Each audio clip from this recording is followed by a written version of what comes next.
Pasti tahu deh kami sedang bermain apa. Iya, betul. Namanya truk miniatur.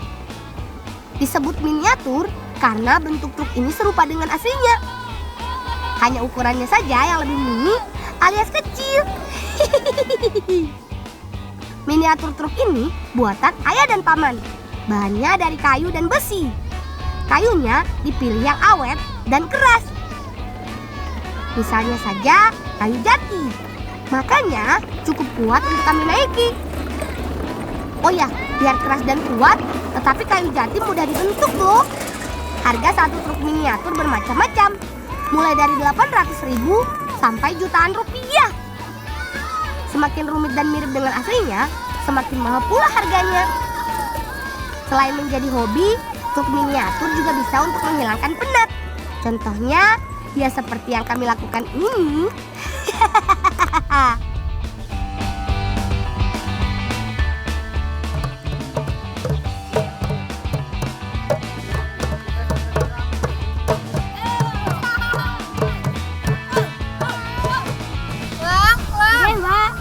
Gak jalan aja ado-ado. Konco ayo mulai say. Yo. Saya mulai say ya.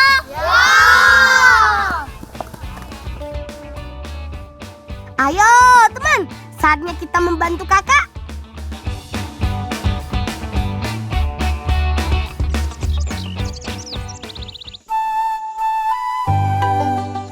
Teman, ada yang tahu dengan Blitar? Iya, Blitar juga punya kuliner khas pecel yang lezat loh. Gak cuma itu, aku akan ajak teman-teman bertualang ke kampung Afrika yang ada di Blitar. Penasaran? Ayo ikut kami ngebolang yuk.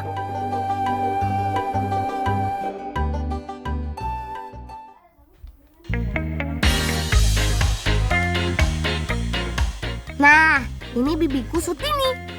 Bibi setiap hari membuat bumbu pecel untuk dijual. Gula merah yang kami bawa ini jadi salah satu bahan utamanya. Langsung saja kita bantu yuk. Potong semua tangkai cabenya dan kupas kulit bawang putih. Bibi mulai membuat sambal pecel semenjak tahun 2015. Cabai yang Bibi pakai ada 2 jenis, cabai keriting dan cabai rawit. Bumbu yang lain ada kencur dan daun jeruk. Buang batang daun jeruk supaya tidak pahit ketika dimakan. Lang, ayo gendang digoreng iki nang mburi ewang ngono ya. Oh, nggih, Bude.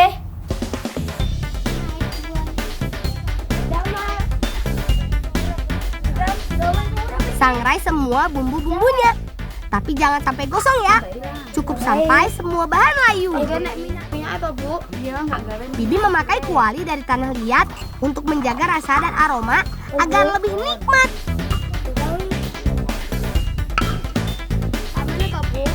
Goreng kacang. Dan ini putih kacangnya. Lang, kene sih. Sangrai juga kacang tanah sampai berwarna kuning kecoklatan. Setelah kacang berubah warna, angkat dan bersihkan dari kulit arinya dengan cara ditampi. Ini Bude. Iya. Abotnya yo. Aku tuh, Mbak. Agar lebih mudah tercampur ketika ditumbuk, gula merah harus diserut sampai halus. Semua bahan sudah siap. Tinggal haluskan dengan cara ditumbuk. Tumbuk kacang terlebih dahulu, karena kacang lebih lama halus daripada bahan yang lain. Ayo Chandra, semangat!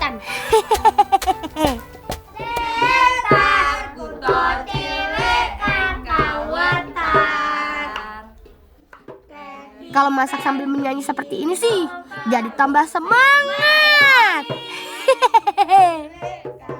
Angkat kacang tanah yang sudah halus.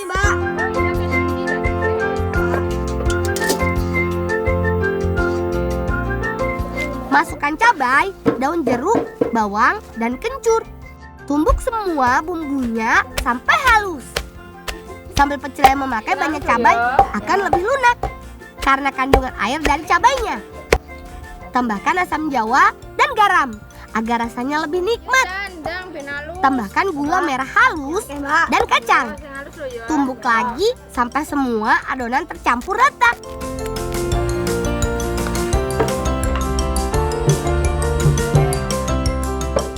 Jadi deh, tinggal bungkus sambal pecelnya. Bibit ini biasa menjual sambal pecel seharga Rp20.000, tergantung kemasan pembungkusnya. Dijualnya bukan cuma di seputar Blitar, tapi sampai ke daerah luar loh. Kalimantan, Bali, Surabaya, Malang, dan beberapa kota besar lainnya. Bahkan sampai ke luar negeri juga loh. Jepang, Hong Kong, dan Singapura. Sambal pecel dalam kemasan bisa bertahan sampai 4 bulan. Lang, Kok udah, Bude? iki engko sambelnya digawa ge oleh-oleh ya. Bude. Matur suwun ya, Lang, wis direwangi. Sama-sama, Bi. Sudah kewajiban kami membantu orang tua.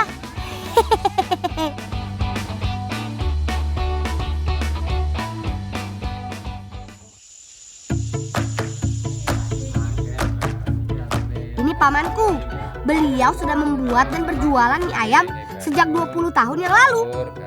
Tapi hari ini paman akan membuatkan mie yang spesial untuk kami. Ade, sambal pecel dicampuri mie apa enak, Pak De? Oh enak kok Lang. Engko gekno cah papat iki ya, Pak De. Iya Lang, tak gawene karo kanca-kancane tapi ewang ana kuise ya. Oh nggih, Pak De. Ditambahi banyu iki, Pak De. Siapkan tepung terigu, 2 buah telur, sedikit garam, tuang jadi satu. Dan aduk sampai rata. Kabeh iku. Khusus untuk kami, paman membuatkan mie yang berwarna-warni agar tambah lahap makannya. Ante-ante iki, Pak De. Iya sih. Ayo dicampur, Dur. Ketika membuat mie, Iya, terus. bumbu tidak dimasukkan ke adonan, tetapi dimasak terpisah. Pindahkan adonan yang sudah jadi ke dalam tampah. Nah, ini proses yang paling menarik. Memipihkan mie dengan memakai alat tradisional. Iya, dirotong. Ratakan mie dan tekan-tekan seperti ini supaya mie cepat kalis. Walaupun memakai alat tradisional, paman bisa membuat 70-100 porsi mie ayam loh. Gini Lang. Dari 1 kilo adonan tepung Ini Lang. bisa menjadi 14 Gini, porsi yo. mie ayam. Kalau paman yang membuat warna hijau, biar aku yang membuat warna merahnya. Ante Pak De. Iya, ada lembut no.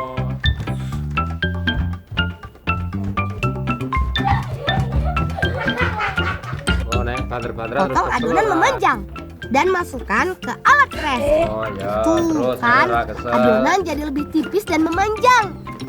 Oh ya teman, Ayo, pertama kali kali itulah. paman berjualan mie Kenapa secara sendiri keliling dulu? memakai gerobak. Sampai Beda-beda. akhirnya Iki. mendapat tempat untuk berjualan di pinggir jalan.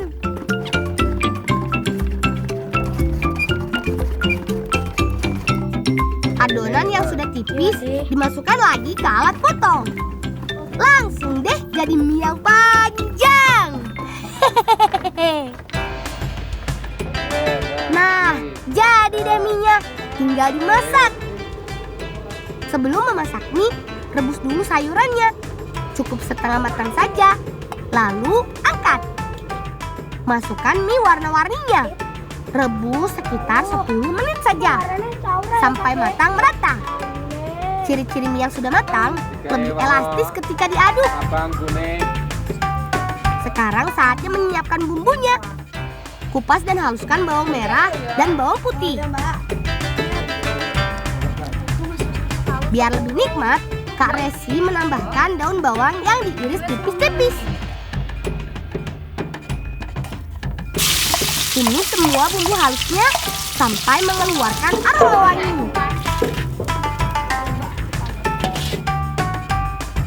Jangan lupa jagoan kita, si bumbu pecel. Karena masih kental, cairkan dulu yuk. Cukup tambahkan sedikit air, lalu aduk sampai encer. Setelah diberi suiran ayam dan sayuran, tambahkan bumbu sambal pecelnya.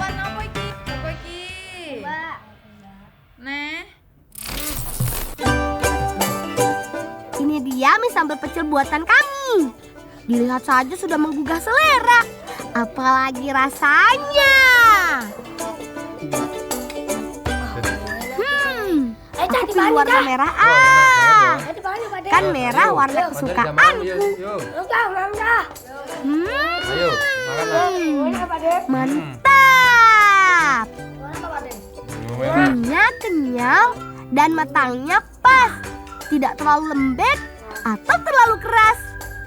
Dan yang bikin tambah istimewa, rasa pedas dari bumbu pecelnya. Bikin lidah bergoyang. Wah, Akmal sudah habis duluan. Lapar atau doyan nih?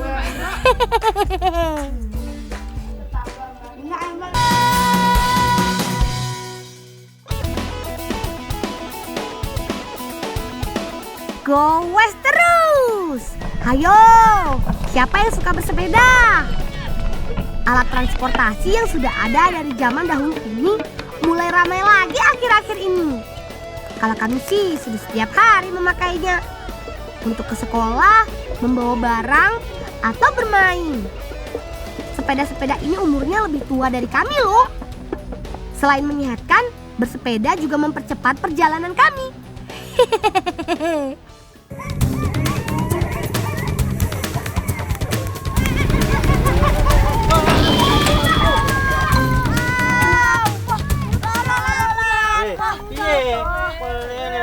Hati-hati.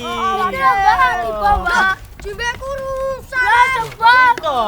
Wes le, iku kena benakno, tapi ngeung aku sik nggo beras nang bibang yo. Yuk, kita bantu paman dan kakak dulu.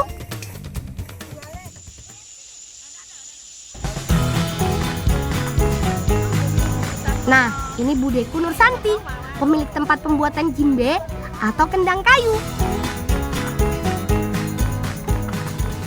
Bude jimbene koncone kula rusak. Lah kena apa le? Tak deloke kayak ngopo? Kendangane.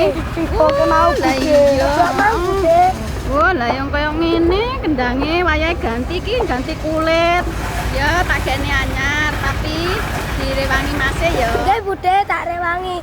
Ayo cah, direwangi cah. Terima kasih Bude. Sebelum dibuat menjadi jimbe, kayu harus dipilih atau dipotong sesuai ukuran. Paman, tolong pilihkan kami ukuran yang pas ya. Bahan pembuatan jimbe biasanya memakai kayu mahoni karena tahan lama dan tidak mudah pecah. Kayu-kayu ini biasa Bude dapat dari Malang, Trenggalek, atau Banyuwangi. Ayo teman-teman, kita bawa ke tempat pembubutan. Ini dia proses paling penting dalam pembuatan jimbe, yaitu proses pembubutan. Sebelum dibubut, ukur diameter kayu untuk menentukan ukuran jimbe yang akan dibuat. Lalu beri tanda titik pada bagian tengahnya.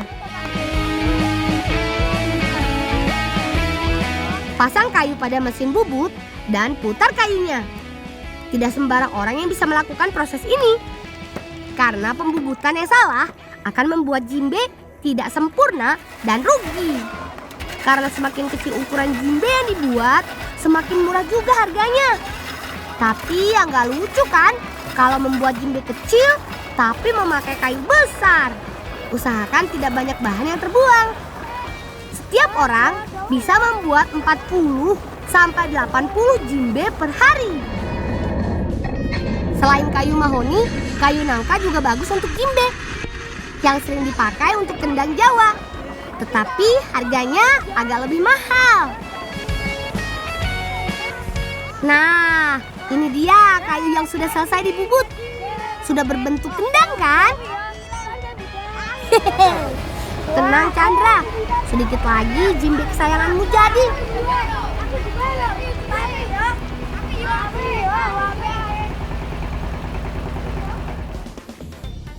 Amplas jimbe yang sudah dibubut supaya permukaan halus. Untuk pori-pori atau lubang yang besar, tambahkan dempul supaya permukaan mulus dan halus. Yuk, kita bantu paman dan kakak biar cepat selesai. Amplas semua sisinya, jangan sampai ada yang terlewat ya teman-teman. Jimbe yang sudah diamplas harus dijemur selama sehari agar pelitur atau cat tidak mudah mengelupas. Yuk kita bawa jimbe yang sudah kering. Di sini jimbe yang sudah kering diberi pelitur atau cat dasar. Sebelum dicat, amplas lagi untuk memastikan permukaan benar-benar halus.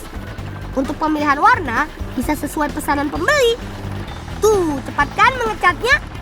Tidak sampai 2 menit sudah berubah warna.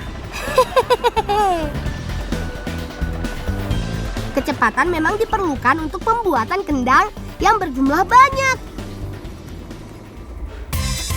Supaya lebih menarik, beri motif atau hiasan pada bagian luarnya.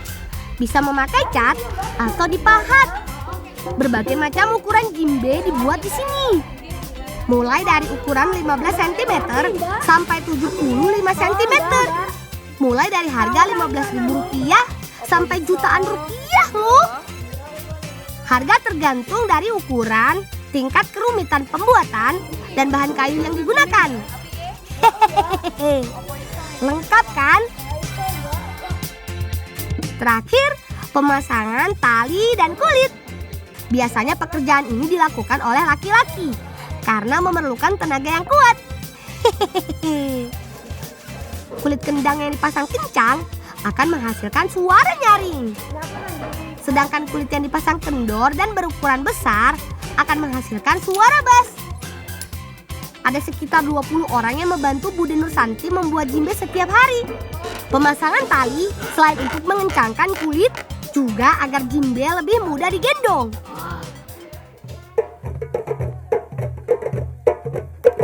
Akang kendang, ikuti saya ya. Saatnya kita bermain jimbe. Ayo. Gimana? Keren kan permainan jimbe dan tarian kami? Sudah mirip di Afrika belum? Karena banyaknya pembuat jimbe di kampung ini, dibuatlah lokasi bernama Kampung Afrika. Jadi teman-teman kalau main ke sini bisa sekalian mampir ya. Oh ya teman, selain dijual di lokal, jimbe buatan Bude paling banyak dijual ke luar negeri, ke Bahamas, Italia, dan yang paling banyak ke Cina.